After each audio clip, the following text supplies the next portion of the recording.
The autumn air of 1967 carried the scent of change through the narrow streets of Oakland's Chinatown. Golden afternoon light filtered through the single window of a modest second-floor gymnasium, casting long shadows across worn wooden floorboards that had witnessed countless hours of training. The smell of sandalwood incense drifted from a small altar in the corner, mixing with the honest scent of sweat and dedication. This was Bruce Lee's sanctuary, a humble space where revolutionary ideas about combat were being born far from the glittering lights of Hollywood. Bruce was in the middle of a private lesson with Tommy Chen, a 19-year-old college student who had been training for 8 months. Tommy's movements were becoming sharper, more fluid, as he practiced the intercepting techniques that would later become famous worldwide. Neither of them could have imagined that, within the next few minutes, they would become part of a confrontation that would echo through martial arts history for decades to come. The door burst open with a violence that made Tommy stumble backward in surprise. 4 figures filled the narrow doorway, their combined mass seeming to block out all light from the hallway. At the front stood Joe Louis, the national karate champion, whose name struck fear into competitors across America. At 6 feet 2 inches and 200 pounds of sculpted muscle, Louis had accumulated over 50 victories in official competition. His face wore the confident smirk of a man who had never truly known defeat, and his eyes carried the dangerous gleam of wounded pride seeking redemption. But Joe Louis had not come alone. Behind him stood 3 of the most formidable karate practitioners in the country. Frank Thompson, the East Coast heavyweight champion, towered at 6 feet 4 inches, his 230 pounds of raw power having delivered 45 consecutive victories. His hands, scarred from years of Makiwara training, hung like sledgehammers at his sides. Richard the Hammer Hayes had earned his nickname by breaking baseball bats with his devastating shin kicks, a feat that had become legendary in tournament circles. Victor Tanaka, a 4th-degree black belt in traditional represented the purest form of classical karate, refined through 20 years of unwavering discipline. 4 giants stood facing one Chinese instructor of modest stature. The contrast was almost absurd. Tommy Chen pressed himself against the wall, his heart pounding as he recognized the faces. From martial arts magazines, if you want to discover how Bruce Lee faced 4 of the most dangerous fighters in America simultaneously, and taught them a lesson none of them would ever forget. Stay until the end of this story. You won't regret it. Joe Louis stepped forward, his footsteps heavy on the wooden floor. "Bruce Lee," he announced, his voice carrying the weight of challenge. "We heard you were teaching here. Thought we'd come see what all the fuss is about." Bruce stood perfectly still, his dark eyes moving calmly from one intruder to the next, assessing, calculating, but showing no trace of fear.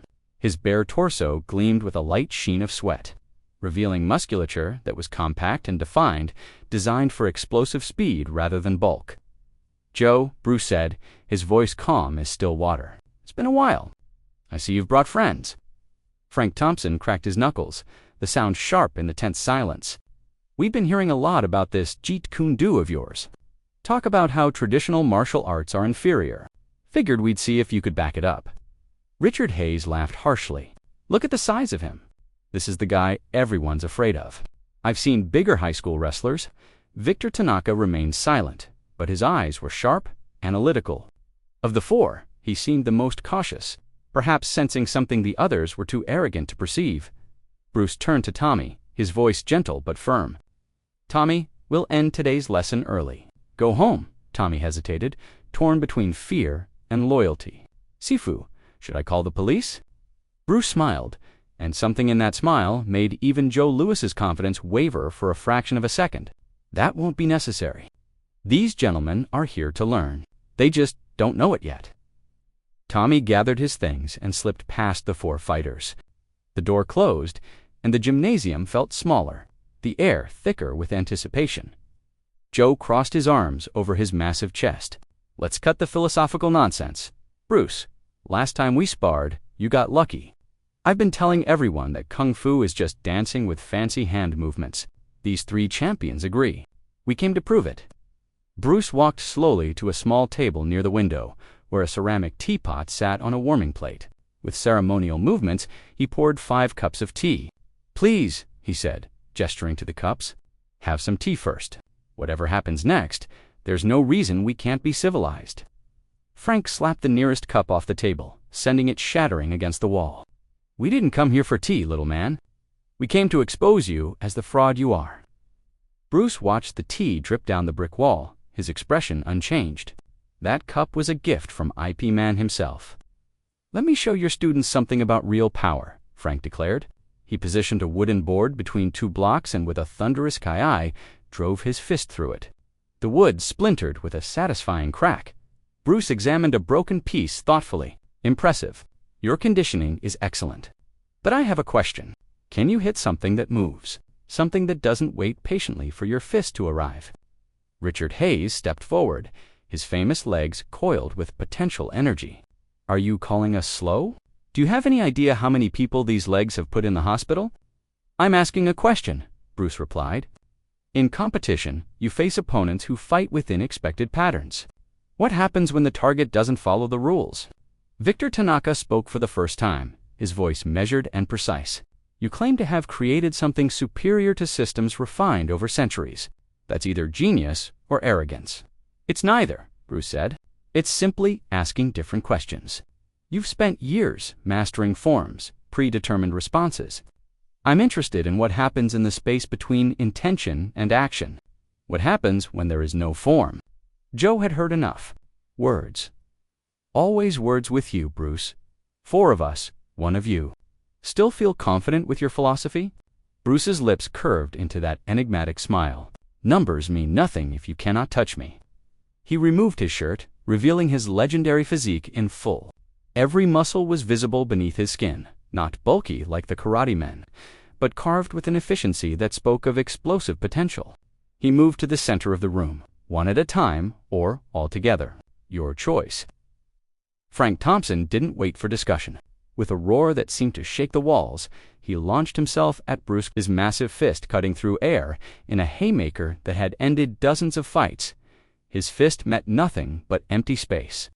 Bruce had simply ceased to exist in one location and materialized in another, like smoke dispersing in wind.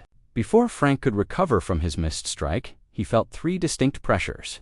Light as feathers, but precise as surgical instruments, touching his throat, solar plexus, and floating ribs. "You're dead 3 times, Bruce said simply. Frank spun around, face flushed with anger. He launched a combination jab, cross, hook. Each blow delivered with championship power. Each blow found nothing but air.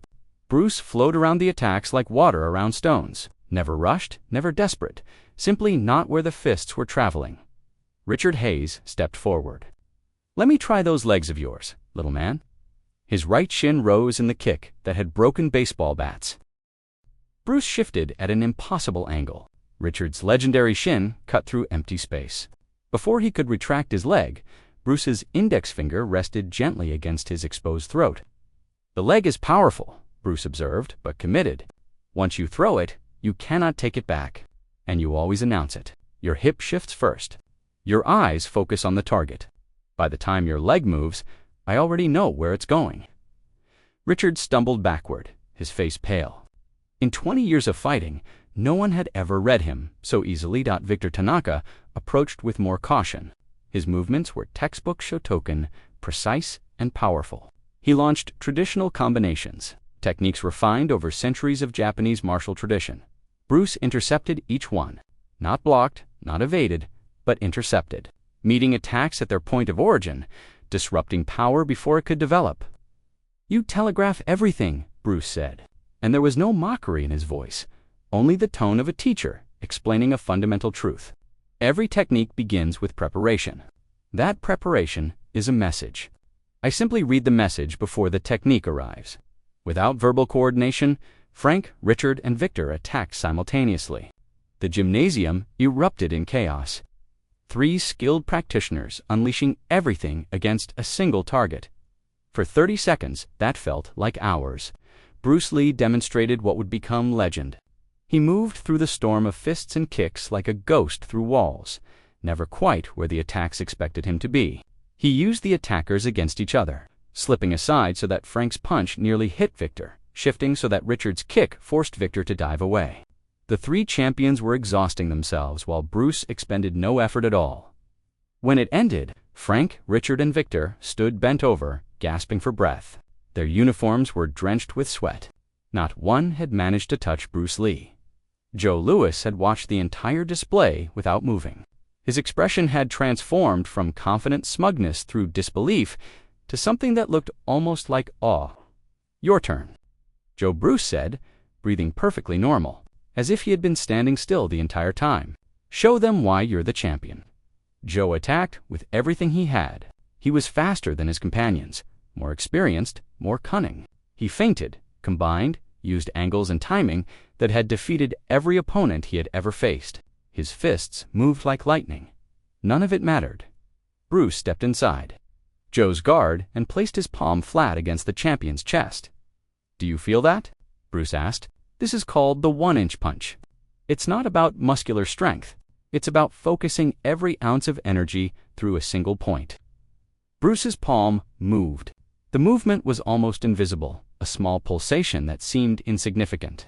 But the effect was extraordinary. Joe Louis flew backward as if struck by a vehicle. His body lifted from the floor, sailed through air, and crashed against the wall hard enough to crack plaster. The three champions stood frozen in shock. They had seen Joe take full power kicks without flinching. Now he had been launched across a room by what appeared to be a gentle push. Joe slid down the wall, gasping for breath. It took nearly a minute to struggle back to his feet. The silence that followed was profound. Dust motes floated in the golden light, disturbed by the violence that had just passed. Frank Thompson spoke first, his voice hoarse. "I've trained for 20 years.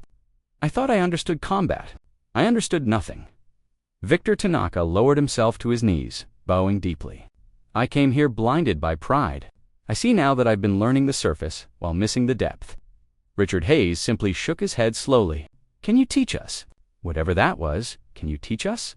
Joe Louis remained against the wall, his chest still aching from the impact. "I came to prove you were a fraud," he said finally, his voice rough. "I brought 3 champions because I thought numbers would expose your tricks. Instead, you proved that I know nothing, that we all know nothing."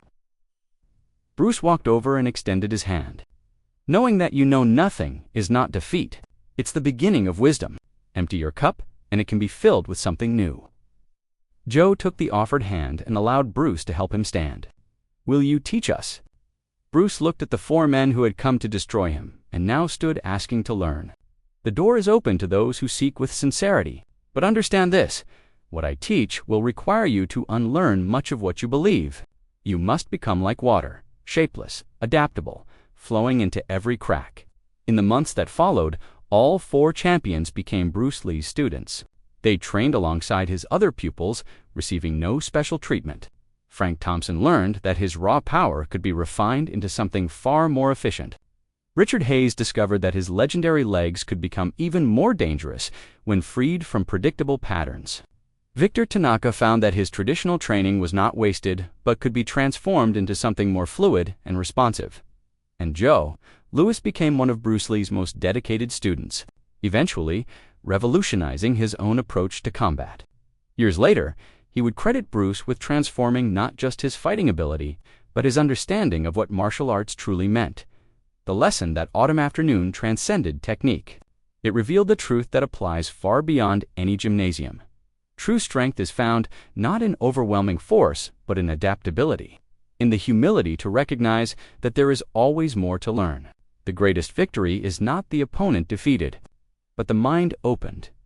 If this story inspired you and made you reflect on the importance of humility and continuous learning, don't forget to like this video and subscribe to the channel. Share this story with someone who needs to be reminded that true mastery is a journey, not a destination. Comment below, what would you do if 4 champions challenged everything you believed in?